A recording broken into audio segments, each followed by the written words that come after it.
Welcome everyone to this presentation of The Collection by Ben Wise and Craig Smith. My name is Greg Newton. I am the co-founder, along with my lovely partner, Donnie Jokum, of the Bureau of General Services Queer Division, which is the space you are in right now. The Bureau is an independent, all-volunteer queer bookstore that Donnie and I founded in 2012, and we've been here at the LGBT Community Center since 2014. As an all-volunteer queer bookstore, we are dependent on sales and donations to keep this machine going. So we are strongly encouraging you to purchase a copy of the collection, which once you see it, I think you will want to. But if you know you won't be buying a book, we especially encourage you to make a donation if you're able to. So I'm going to pass a bag around. There's some cash in there, and there's, change in there, I should say. Don't take the cash. You're giving it away. What a place. Come get your free money at the Queer Bookstore. Just rolling in it over here. There's also a Venmo QR code if you'd like to give that way, so I'll pass that around. And anyone watching online, if you'd like to make a donation, you can do so on Venmo at BGSQD. So the Bureau has regular bookstore hours, Wednesdays through Sundays from 1 to 7 p.m. And then we often stay open later when we have events such as this. And if you're not already on our email list and you would like to be, you can sign up for that at the back of the room. And you'll get an email every other Monday about our many upcoming events. And we are in high event season now through the end of June. So yeah, check out our calendar. And anyone online, if you'd like to sign up for the newsletter, you can do that on our website, bgsqd.com. I think I've covered logistics. So before I introduce Ben and Craig, I wanted to read a land acknowledgement. So the Bureau acknowledges that our organization operates on the unceded land of the Munsee Lenape. We encourage you to join the Bureau in signing up to make a monthly donation to the American Indian Community Houses Mannahatta Fund. The Mannahatta Fund, according to its website, is an invitation to all settlers and non-native people who wish to acknowledge the legacy of theft and genocide that comprise the history of New York City and the United States. And you can find out more at mannahattafund.org. The Bureau also recognizes Palestinian liberation as a fundamental part of our collective queer liberation. And we encourage you to read our flyer on why we feel it is important for queer people to speak out in solidarity with Palestinians. And that flyer is in the back corner with a bunch of books that address the issues of Palestinian liberation.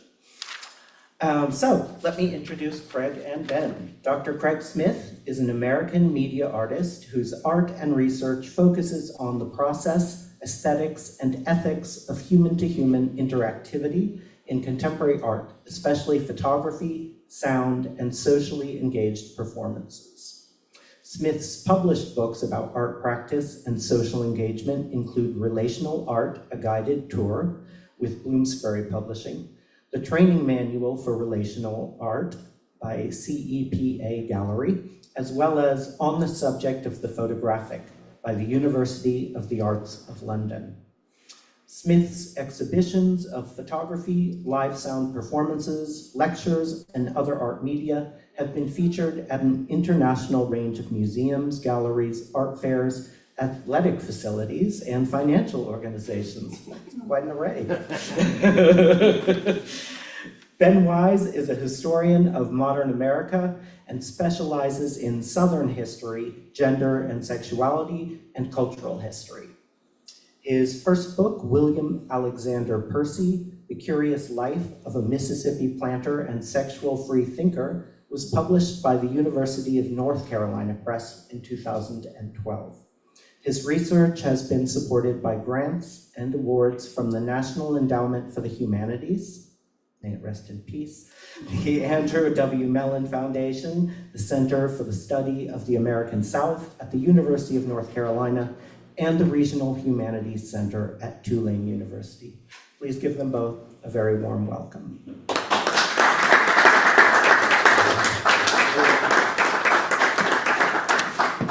This is a lovely time. Thank you all so much for coming. I'm Craig. My friend Ben will come up in just a second. I want to thank Donnie, thank Greg for helping organize everything this evening. Greg and I have been in communication over multiple months here, getting things set up, and so I'm grateful to you for offering the space and the time and the support, and obviously very happy to see all of you here and to meet some of you for the first time. About 2.5 years ago, getting closer to 3 years ago, Ben and I began a proposal to work towards a grant funding scheme or program to look at and research stigma in the United States and abroad, but focus primarily in the United States. We had different reasons for doing this, but what we wanted to do with the grant or with the proposal in the grant was look at stigma and look at the way stigma is created, how it's reified, how it's perpetuated, sometimes from the outside in, sometimes maybe from the inside on different groups or communities themselves. And in particular, we wanted to look at the lyrics and the legislation and the literature that might operate in doing this. It wasn't there to necessarily do this particular book.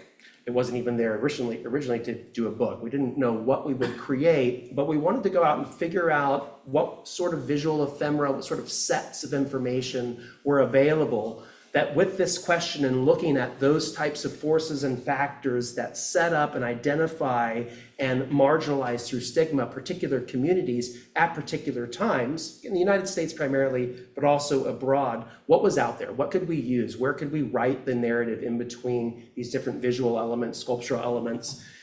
Ben did a lot of what I would call sorties across the Mid-Atlantic. Ben's always on sabbatical somehow, so he's never actually teaching. So he did a lot of sabbatical time and was finding all sorts of amazing things, different types of archives throughout the Mid-Atlantic, throughout the South, the Mid-Atlantic, and eventually in Ithaca, New York. And at Ithaca, New York, at Cornell University, there's a rare books and manuscripts archive. Ben found a lot of amazing things there, was sending me things via phone, came back to town, and we looked at a lot of different things that were there. And in the process of all of these sorties, we were finding ephemera related to groups, including issues with prostitution, single mothers, alcoholism, drug addiction, and then at Cornell, Ben found the Larry Blagg collection of gay matchbook covers. And they were collected by a gentleman named Larry Blagg. He's corrected us recently that 1969 to 1989, the median really is 1971 to 1982. There's a fairly abrupt shift in the matchbooks that are present in the collection in the early to mid 1980s. So we looked at that and began to create what we could sort of edit into an anthology of this. We hadn't met Mr. Blagg at that time. The library wasn't particularly helpful about connecting us with Mr. Blagg. And so we didn't really have a lot of context to go on except for the library's classification. But we went back up there together. I photo geeked out, set up the raw capture camera stand inside the library. Ben was finding more literature and ephemera as we photographed all these books. And at that time, as I was telling my friend Pete earlier, I was in there and sending screen grabs of just our process of Ben and I working in there and being in the archive and being down in this basement with the manuscripts and all the lovely and strange things that go on in libraries. And I was sending images of the matchbooks as well to some friends here in New York. And one of my friends, whose name's Jason Johnson, who lives here in the city, he's an architect here in the city, he snapped back very quickly and said, I've got those. I've got mine. I've got a box of my matchbooks from when I was going out and meeting people, moving into New York, doing these things. And I sent it to another friend of mine, who's a guy named Keith Edwards, who said, oh, I've got a collection of those. So I was like, okay, we're on to something here in an interesting way. And so we photographed those, and over the next months after that, we slowly put together an exhibition set of the prints. There's about 60 images in the exhibition. We built the collection book, which is full of photolitho, what are called photolitho print reproductions of the matchbooks themselves. There's about 66 of them in here. And we worked with a company in Minneapolis to produce this book, and then a small handmade press in Tivoli, New York, to make the rhizome prints that are in the book that's in the back. So what we'd like to do then tonight is talk a little bit about how we're continuing to contextualize this particular collection. Because the research project in looking at stigma was really about any number of communities that we may have come to identify through the visual ephemera that we could find. But what we landed on and what became manifest in the project was a particular time capsule of social trading and engagement, what I would call convivial encounters between members of a particular community, using the iconography and the lexicons of the matchbooks themselves to find each other, to find safe places to communicate, to come together, to enjoy. And at times in different cities across the United States where there are a lot of different models of legislation at the civic, state, and federal level that made getting together in these facilities and at these venues difficult. In some cases illegal, but certainly frowned upon, right, by county commissions and city councils and other venues seeking licensing and permission. So it manifests itself in a lot of different ways. So we're going to talk a little bit about some of the history that coincides with that. I'm going to talk a little bit about the history of some other types of book projects that have influenced some of the decisions that we've made editorially, and then we'll be happy to take some questions or provide some further commentary. So Dr. Ben Wise. Is it double? Yeah. All right. AV Tech Greg is here. Yes, somehow that's me.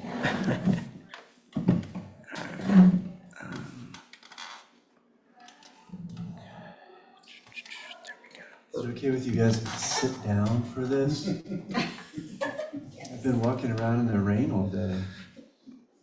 It's tiring. It's What just exhausting. happened? The stories. Sorry, I don't know what just happened. All right, there we go.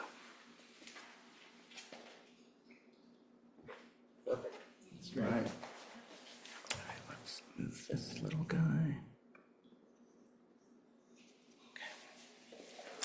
We're live and streaming is what's happening, so we have guests that are not physically here.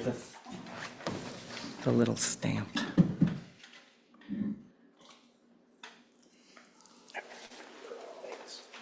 Okay.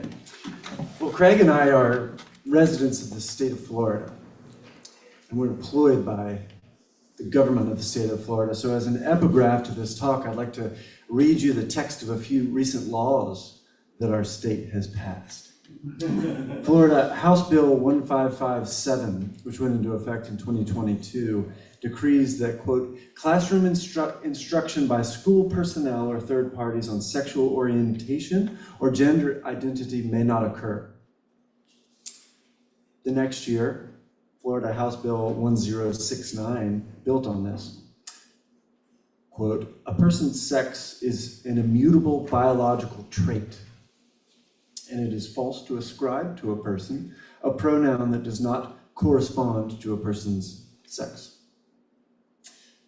The next year, they built on these laws. The Board of Education codified these laws in its a settlement with a lawsuit. And the compromise was this, quote, reproductive roles are binary, stable, and unchangeable, and it's illegal to teach them otherwise.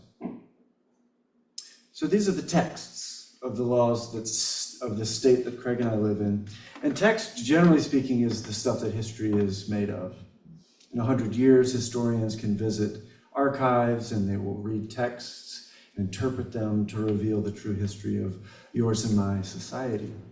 Historians make meaning from what's available to us.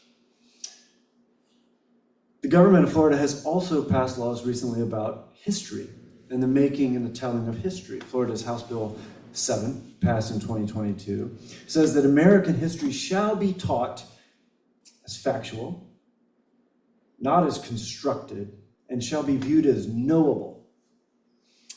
Senate Bill 266, passed the following year, forbids the teaching of unproven, speculative or exploratory content in general education classes, which is first 2 years of college. And the professors, like us, may not suppress or distort historical events. Issue has been taken with some of these laws. Perhaps some of you take issue with some of these laws. I share some of your reservations. But I would like to take issue not merely in this talk, not merely with the obvious homophobia and transphobia, Christian nationalism, authoritarianism, but with the state's epistemological capture of the word knowable. And I'd like to offer you the humble matchbook as a talisman, something to hold on to, something that you can pass around and put in your pocket, where it can hide, yet also transmit meaning and power. The implicit argument of Florida's recent laws is that history and sexuality are both simple, straightforward things. There is a truth, they say. There is nature, they say. And we needn't a bunch of academics and leftist ideologues to come along and make a mess of these simple, straightforward things. If you don't agree, we'll make your disagreement illegal. There is a reality, and it shall be enforced, and regulated, and legitimated by state power. That history is powerful, I don't disagree, but its power lies not in its facts, but in its telling. Its power lies in our distortions, in our suppressions, in our constructions. It lies not in just that which we know, but that which we can't really know. If you'll permit me a brief and unproven, speculatory, constructed metaphor. If one were to gather up all the things that ever happened in history, you'd have the Atlantic Ocean. If one were to gather up all the things that were written down, turned into text, you'd have the fish in the Atlantic Ocean. If one were to gather up all the things that made their way into an archive, you'd have just the stuff that washes ashore on Daytona Beach during Bike Week. Jellyfish, fish corpses, bones, condoms, high noon, cans, tales of a stingray. The stuff that we know about history is a fragment of a fragment of a fragment. All the things we know about history are based on limited information that happens to make its way into an archive. And so it should go without saying, too, that this limited information tells us mostly about people who deem themselves important and donate their papers to an archive. But there's so much more out there. There's so much more to know, or at least imagine when you can't know. What can we know about history beyond the textual evidence that makes its way into an archive? Which brings us again to the humble matchbook. Matchbooks from discos, gay bars, and meeting spots from the 70s and 80s happen to fit nicely in a pair of jeans. These matchbooks do not in and of themselves scream out, subject me to analysis. Compared to the letter from Birmingham jail or the Gettysburg Address, they don't say anything particularly. But let's try anyways to imagine what they mean. Things you can do with a matchbook: light a cigarette, fiddle with it in your hands, make a campfire, burn down a library, write down someone's phone number in it, put it in your pocket, walk home, imagining all the possibilities of the future. Archaeologists do this all the time. In the absence of text, they develop interpretations of objects. For subjects in American history like queer history, alongside others like women's history, the history of slavery, the history of indigenous people, there's a lot less evidence in the archive of texts. So one must do more with less. So Craig and I went to Cornell, where this Larry Blagg matchbooks collection exists. For each matchbook that ended up in Larry Blagg's collections, you have to imagine that there were 1,000 more that went home into pockets of other people, to other homes, to other relationships. 1,000 matchbooks that never washed up on the archival beach. 1,000 stories that will never be told, but we know they happened. Here we get closer to the heart of the matter. This archive speaks more in silence than it does with words. These matchbooks suggest a portal into the unknown stories of people whose names we'll never know. They gesture to 1,000 first dates, last dates, breakups, random hookups, drunken arguments, discussions of politics. They were there for that. They give us material objects that circulated among and between a community of people enduring police raids at these same bars, grieving the AIDS crisis, living through the emergence of the new right in American politics. It was in these bars that these people negotiated stigma. They learned to live and sometimes suffer and sometimes thrive in a culture in which the meaning of sex and sexuality and gender were evolving fitfully. It's not difficult to imagine these bars in, come on, do it. AV Greg's gonna help us. First one. That gives us trouble. Let's see. And somehow I never remember exactly what I do. There we There she go. is. There's the girl. It's not difficult to imagine such bars in Miami in 1978 when patrons surely discussed Anita Bryant, who led her Save Our Children campaign to repeal the addition of sexual orientation to Miami-Dade's anti-discrimination ordinance. They rejected Anita Bryant's notion that homosexuality was a sin. And they also rejected her view of homosexuals, whom she described as, quote, human garbage. They watched as preachers like Jerry Falwell came to Miami and stood next to Anita Bryant, and also went elsewhere across the country. Pat Robertson, Jim Baker, all rose to prominence in part by weighing in on the meaning of sex and sexuality. So-called gay folks, Jerry Falwell said in 1982, would just as soon kill you as look at you. They watched as Harvey Milk, in the same time period, the first openly gay elected official in California, won election as city supervisor in San Francisco in 1977. Milk also weighed in on the discussion of the meaning of sex and sexuality. All people, he said, regardless of their sexual orientation or identity, deserve a safe and supportive environment in which to live, achieve their full potential. And they grieved his death 9 months later when he was assassinated.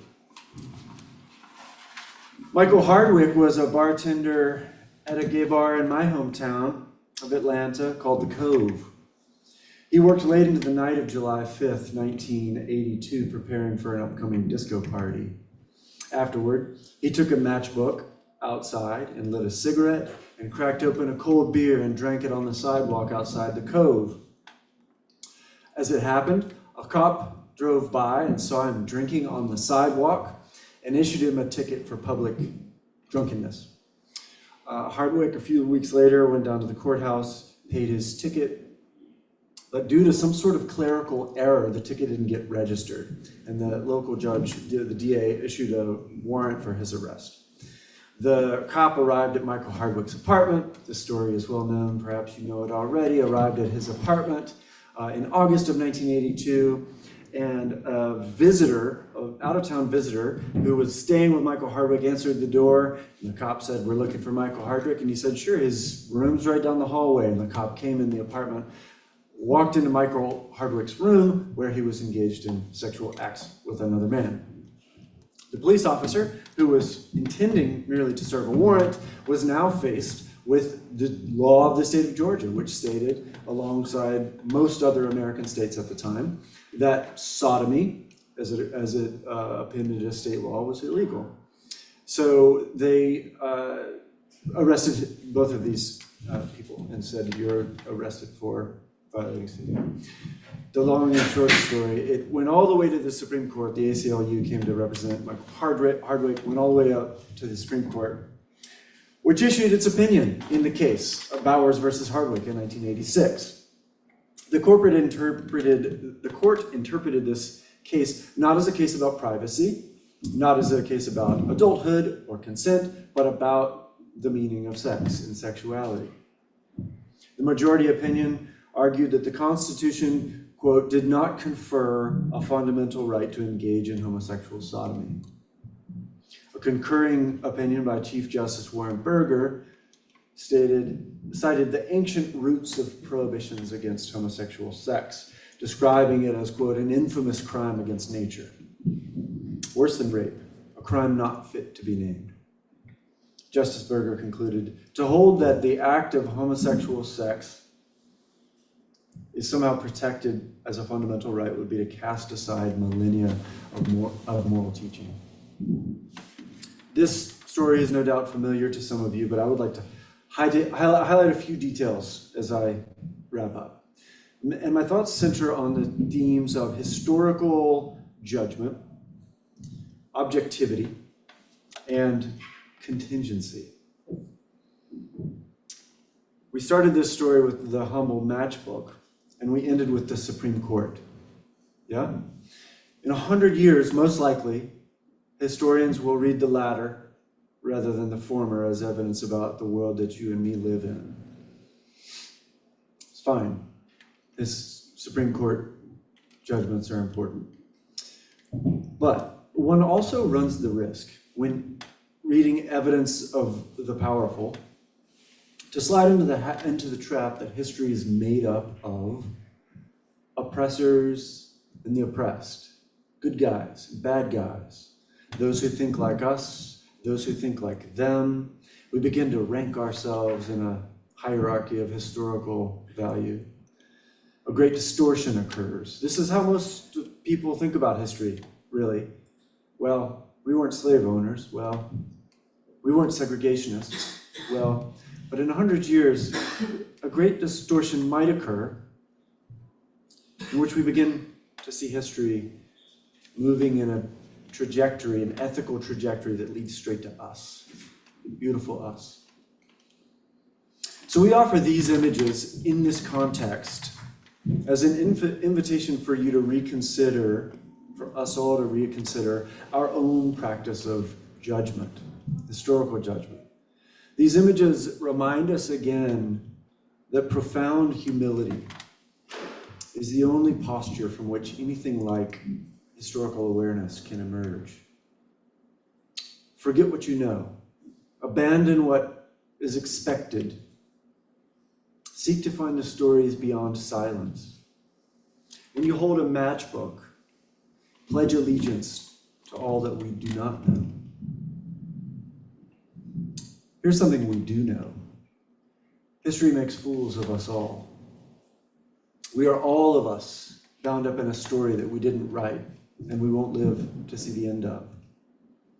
We prize our independence, our judgment, our ability to reason objectively on our own, and yet we're also guaranteed that in 100 years or 500 years, if there is still a planet, that historians will look back at us and point to our obvious blind spots, our flaws in our reasoning, our great inability to transcend the values of our day. A quick look at the Supreme Court demonstrates this. These are the people who we most identify with fairness, objectivity, dispassionate logic in the face of moral problems.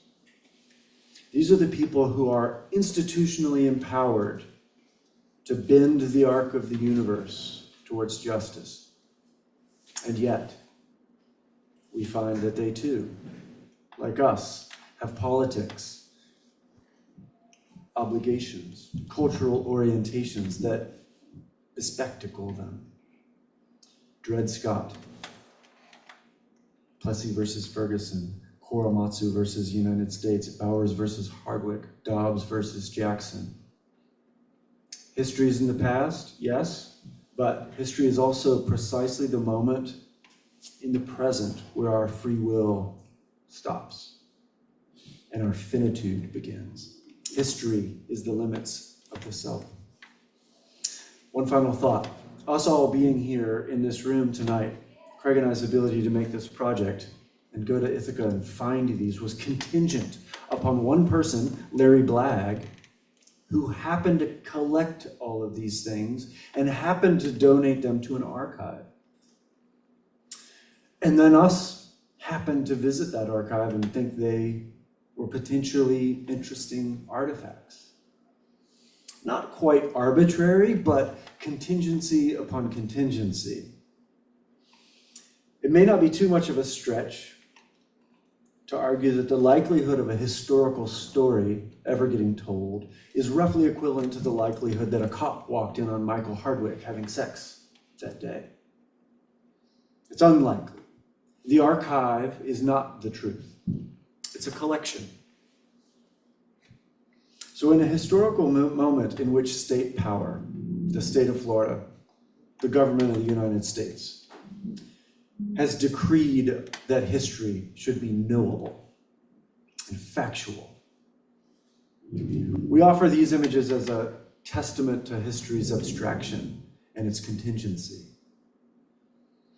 In a moment when state law demands that we may not suppress or distort significant historical events, we offer these matchbooks as a distortion of Bowers versus Hardwick.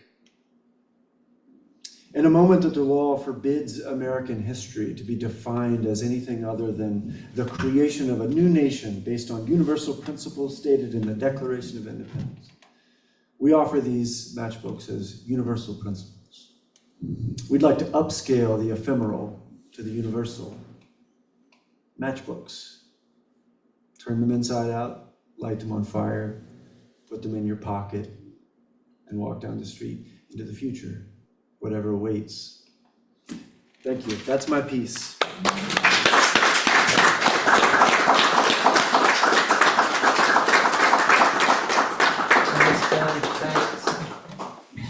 I'm going to talk a little bit about the vessels, the books, a little art historical context around operating with books, rather than diving into, say, operating within the archive, which is a specialization that's well beyond me. I want to talk a little bit about some other forms of looking at locations, looking at identity, looking at time and place, and looking at how these things have been collected in a few different examples of photo illustrated books over a period of time, different subjects. One of those examples is an artist named Ed Ruscha. Ed Ruscha was born in Oklahoma City. I was born about 17 miles south of there in Norman, Oklahoma. Ed Ruscha is also known as a West Coast school artist. That's how I came to learn about him when I studied photography with my friend Graham at the University of Oklahoma. Ed Ruscha has numerous books, all numerically cataloged that are repetitions or indexical arrangements of photographs of things that are banal, quite ordinary and found, but also quite limited to specific places and time, such as development around different suburban areas, say Stockton, California, which we were learning a little bit about last night, and the pools impacted and the economic issues manifest in drought and empty pools across those areas near Los Angeles. So one of the many Ed Ruscha books is titled 9 Swimming Pools. Typically when you see these in museums, there's a book set up like this. There are other copies of the book open to see the repetition and the simplicity of what's happening, and as a multiple, it starts to gain momentum and it builds brevity. It builds a hubris when you see it in multiple. A more recent project by a British-based artist named Taryn Simon is called Contraband. It exists as an exhibition of photographs and also exists as a very interesting book. Now, like Ben and I getting access, Cornell didn't really know what we were up to, but they knew that we were building something because they let me set up the photography rig. And it was always kind of contentious as to what was going to happen, and I don't think they wanted to deal with it. They just turned away.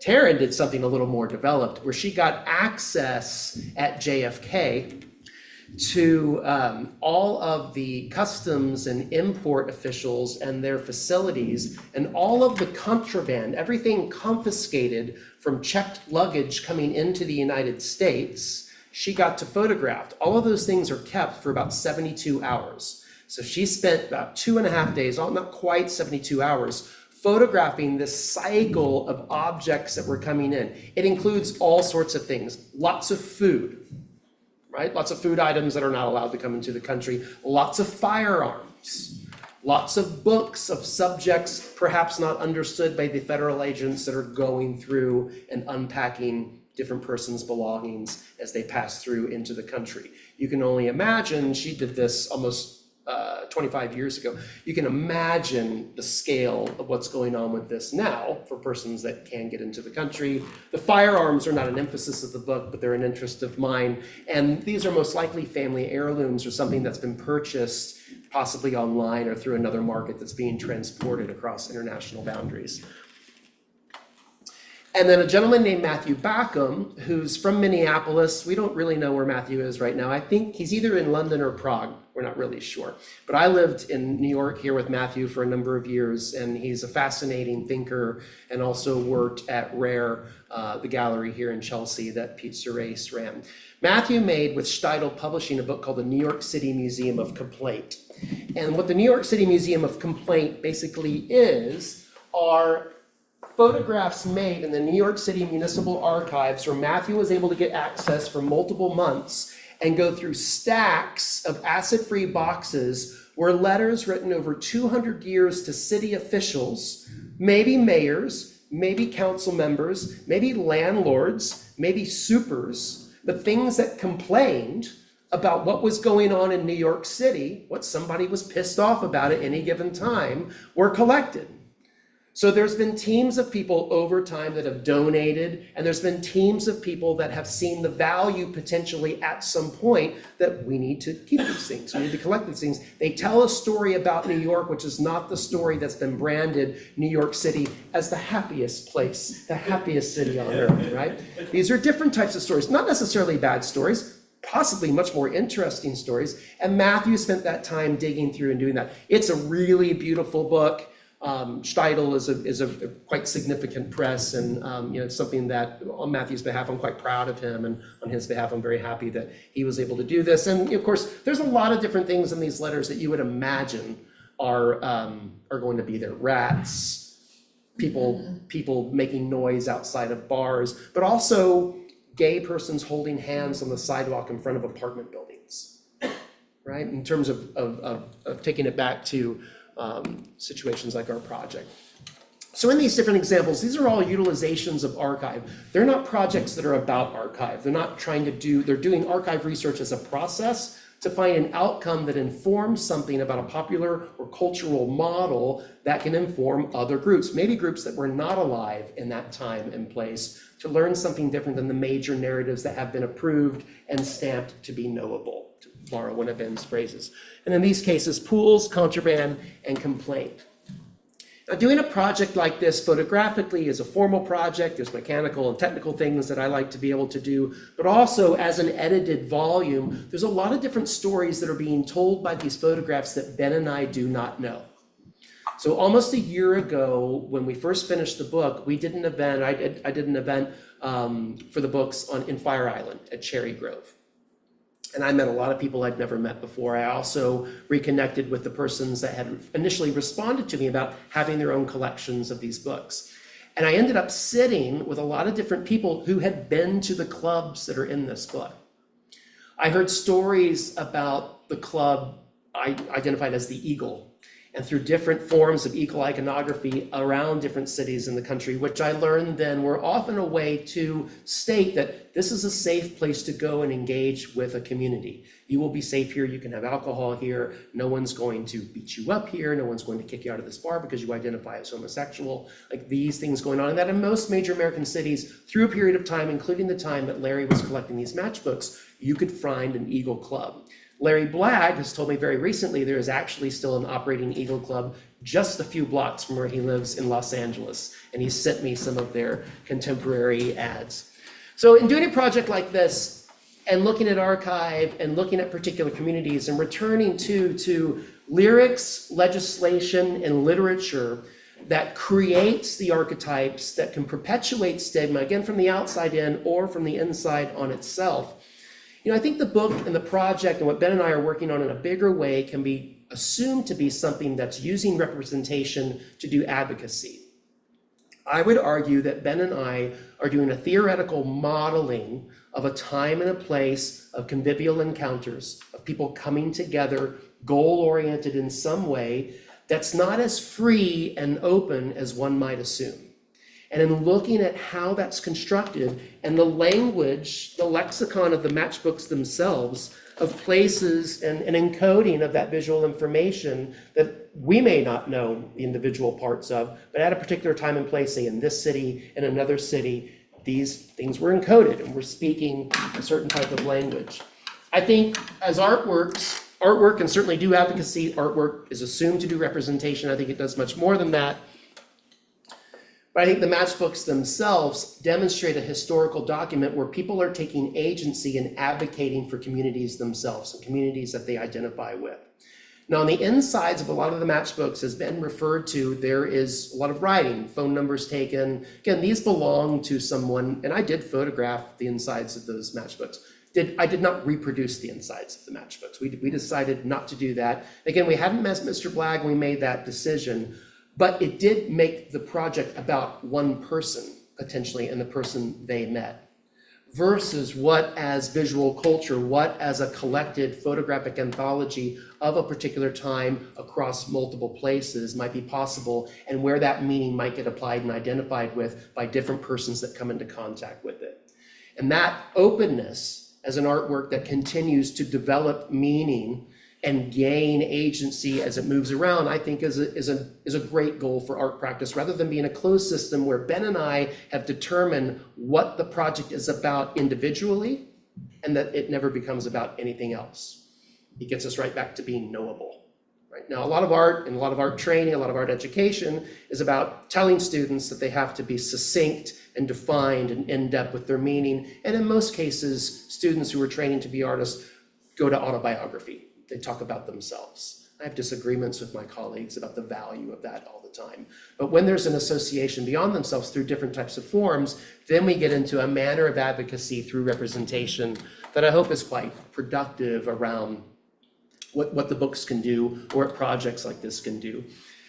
And what it does that when a term, a hashtag term like community, begins to gain a different type of momentum and a different type of application in art and beyond art, that those definitions become even more differentiated. That if my use of community is a particular way, it can't be called out as being wrong by someone else's definition of a term community, right? But all of them involve multiplicity and collectivity and can be associated with particular times and places and possibly common goals.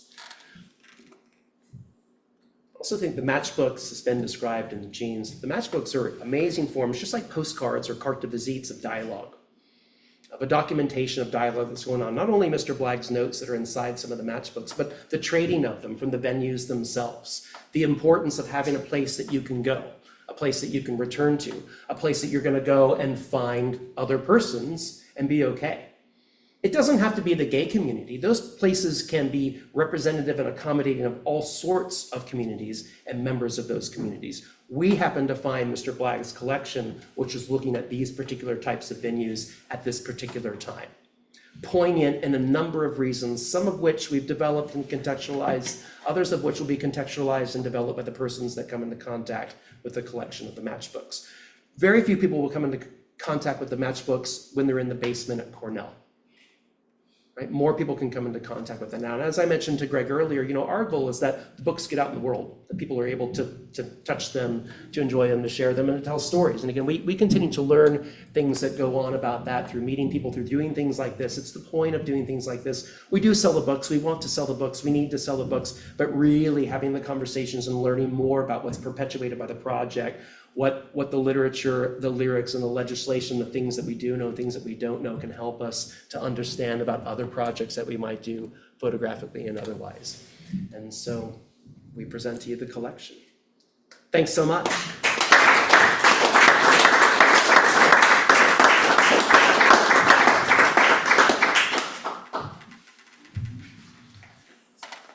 Greg will tell us whether we have time for questions. You do have time for Okay. questions. You want to come up, Ben? Yes, It's not a question, but I've got a big collection of matchbooks myself, okay. from the 80s and 90s.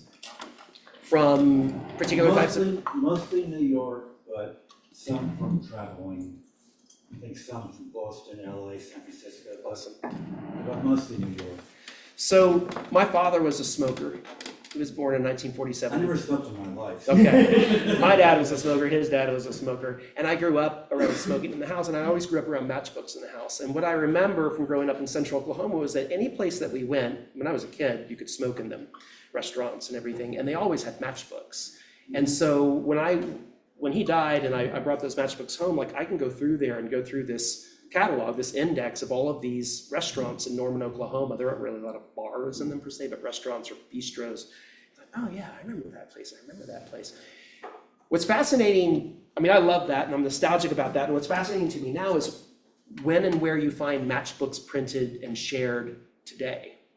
Because it's such a deliberate thing to do. It's much like pressing vinyl. There's a piece of vinyl over here. It's much like making vinyl if you make a sound recording. Like, some people do seek out vinyl to listen to music. I certainly do. But the majority of persons are very happy to stream things on Spotify, on Amazon, and it is what it is, right? It's perfectly fine. To have matchbooks in your establishment now isn't to say that you allow smoking, but you're offering something that you know is going to be picked up and taken away and possibly shared in some form. And I love that. There's a place on Highway 1 in West Palm, not in the nice part of West Palm, in the dodgy part of West Palm, and it's called The Kitchen. And The Kitchen has matchbooks, and they're beautiful and deliberately done. There are only two gay bars I know of that have matchbooks now. Okay, One's the Eagle, they still have matchbooks, and then a new club in Hell's Kitchen called It's Him, it's him. which is kind of a rather elegant cocktail bar, and actually, they're not the kind they're actual, boxes. The boxes, yeah, Box type, and yeah, so I don't smoke, but I took one. yeah, absolutely, And as far as I know, because, they banned smoking yeah. like 20 years ago, and so nobody makes them anymore. It smells like in New York you can smoke weed anywhere. It's really Thanks for that. Yes, Adam. Hey, so in the late 90s and around the turn of the millennium, I remember here in the city, there was the launch of sort of marketing of postcards near the restrooms of both of restaurants and clubs. And people were taking advantage of that. There was an American Express campaign in which they had, in that green and white, portraits of icons of different fields. John McEnroe was one, Bill Gates is one, and you would find them and said, member since 1972. I'm a big theater queen, and Patti LuPone appeared there. So I was going from restaurant to club, gathering them. So Were they free to take? they were, Yeah, by the restroom while you're waiting. And they were legit postcards that They you were could legit write and send. postcards. Yeah. And so I had stacks of them for the past 25 years, and my dog died quite surprisingly on Christmas morning of 2019. So a couple months later, I lived by myself. I was alone in my apartment when the Pandemic came. happened and Yeah. we were locked there. So I was finding things to do and going through things, and as a means to, because the online, that I fucking loathe, was the only way to connect with people, I opened up my very small private Facebook to the world and shared with them the banging of the pans or what have you.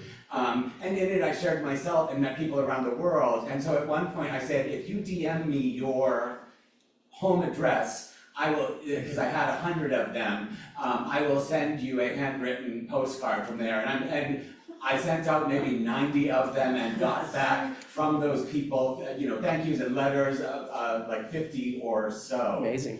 Yeah. Yeah, there's a spirit, there's an altruistic spirit to a lot of it. There's a gifting, maybe there anthropologically, there's a sort of potlatch of, oh, you've got that card, I've got this card, I've got that card. And when it comes in, I think, kind of pre-pandemic, New York neighborhood, bar-to-bar network, community engagement, persons who live and identify with particular areas. I lived here for a number of years, you latch on to a particular area, that's your place, you know those places. I think that continues, and the objects that perpetuate it are probably changing all the time, maybe matchbooks to postcards. We've printed, they're free to you if you want them. There's poker chips back there with some of the iconography from the matchbooks. There's some matchbooks that we've printed as well that I smuggled in my suitcase that Delta didn't find. We had an interesting question that this reminds me of, Adam, that came up sometime in the autumn when we were doing this at a museum. And there was a person, I'm gonna guess she was young 30s-ish. And it was a very articulate question, but it was very despondent and kind of self-disparaging about what's left to archive now. And then she went on to kind of talk about, everything that I do that's visual with the people that are important to me and that I communicate with, and she didn't really qualify that very much, is on a screen. There's no physical manifestation of that. And we talked about it in lots of different ways. And we went, she dropped memes as a thing, but we tried to kind of take it into something that was a little more complex or dynamic than that. And I would argue that there's always a physical manifestation of that identification with others within a particular group or community. Maybe it's through fashion, maybe it's through the menus from particular restaurants, maybe it's the postcards, maybe it's matchbooks when those are deliberately made. But I thought it was a very fascinating question that continues to resonate for me. Julie and I talk about it all the time. I share it when I'm talking about the project with folks because she was really feeling that and could see, I think what she was picking up with the project is that, oh wow, like there's this trading of physical objects in the same way that I trade posts and messages with, maybe with strangers, maybe with people that she's more intimate with, and was trying to look for the parallels, if not the confluence between those things. And I think that that's another example of questions rather than answers that are out there about what projects like this can help to perpetuate, and then how that settles with particular types of communities or individuals and what they want to do with that. So, I don't know what she'll do with that in the future, but she has come by to see me since then and picked up a book, and so, yeah.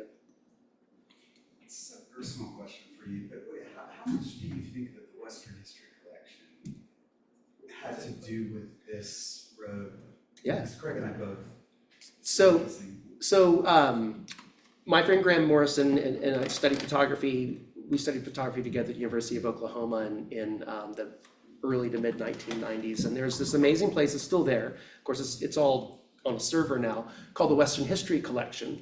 And Graham was the staff photographer for them, which really was mostly darkroom technician and a beautiful blue-green dial infiltration system. This is just this amazing place, much better than what the art school had. And I would say thousands of glass plates and other things that have been copied. And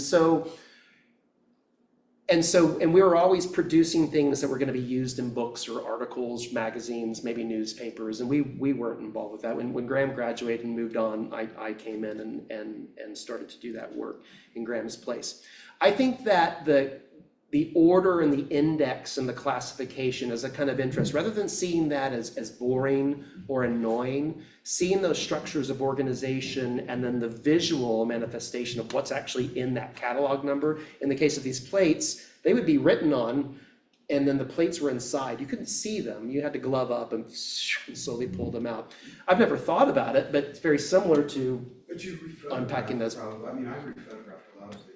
Yeah, on that vacuum copy On the stand. back, yeah. Yeah. And as well as you. Yeah. Assume, right? Yeah. I just wondered how that, because this whole process. I mean, that's where I learned technically how to do that. But I think the ordering and classification is something that also has stuck with me. When I lived here in New York, I worked for a number of years for the Polo Ralph Lauren Corporation and did photography work for them.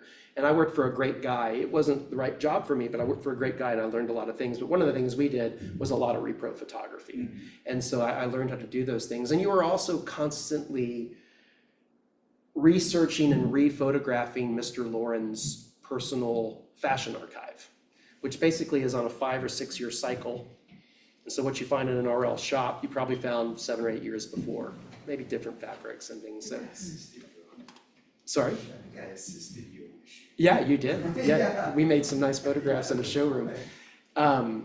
Yeah, so I haven't thought about that before. I think somebody like Matthew Backham is a good example of an artist who is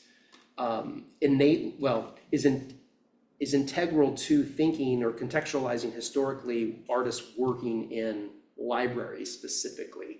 I don't think I would take that credit. He also was someone who created a film series in the East Village called La Vista, where we used the Donnell media collection, the Donnell Picture Collection in the New York Public Library, which used to allow you to go pick up 16 millimeter prints and show them. We couldn't charge for it, we would show them at a project space here. You're not allowed to take the 16 mil prints anymore, but Showed them at our gallery first. what's that? He showed them at the gallery. And he showed them at Rare in what was called the Intimacy Machine, which was a shipping box, and you would get inside it and sit down, and then he'd close the door and you were in the dark, and then he'd enter from the rear, and then he would turn on a 16 millimeter projector and show you movies. And the heat would crank and the noise would crank and Matthew would talk and commentate. Who knows what happened after that, but, you know. Matthew's very tall, had a gold-plated tooth at that time and sort of 4-inch spiky hair. It was quite a look. It was good, it was effective, made a big impression on me.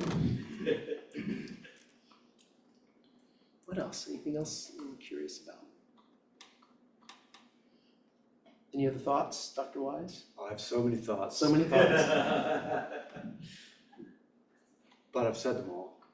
I'm gonna put a plug in for, there's a gentleman that I met last summer in Cherry Grove, and then who I had the chance to have lunch with, he and his partner or husband, just a couple of months ago, and he asked me if I'd been to the Stonewall Museum.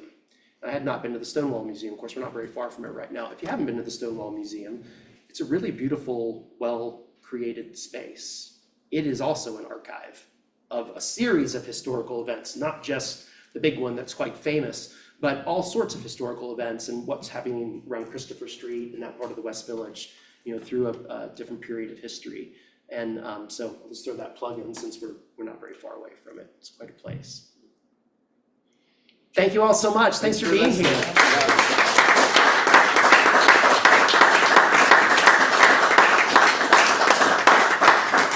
There's books in the back if you're interested. We're not modest. We've got Sharpies, just like the president. We'll sign anything.